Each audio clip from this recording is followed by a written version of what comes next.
I've always been an advocate. I've worked in environmental policy, civil rights policy, civil justice, environmental justice, and human rights issues for years before I moved into the natural health movement.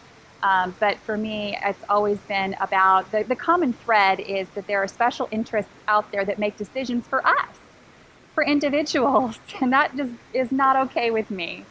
Especially in these areas that are so key to our everyday lives.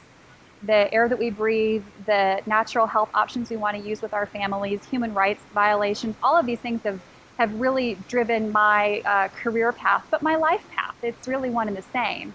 And I believe that advocacy is a responsibility for all of us. All of us have to use our collective voices. When we see something that isn't right, if we don't stand up and say something, no one will. Margaret Mead said it perfectly, and I won't get her quote quite right, but Margaret Mead said, "Never doubt the power of a small group of passionate, motivated individuals to change the world," and indeed it's the only thing it ever has, and I believe that's true. That's why we do the work that we do at the Alliance for Natural Health, and that's why I've always been an advocate for the issues that resonate with me personally. No one else is going to take control over your health, right? We are all individuals responsible for the choices we make and how they impact our bodies. But when it comes to health, we live in this world where special interests create that system for us. Conventional medical standards are something that are created by special interests that have economic incentives. They're paid by the system that they've created. And then they work with regulators to put in place laws that force mandates. For example, there are mandated vaccinations for our children.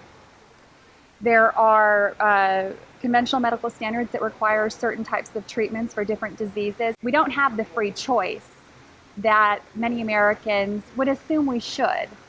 And oftentimes it's not until people become ill that they realize, wait a second, what do you mean I can't use this particular intravenous treatment for my Lyme disease, that it's illegal in the United States and I have to go to Mexico to get it? So advocacy starts with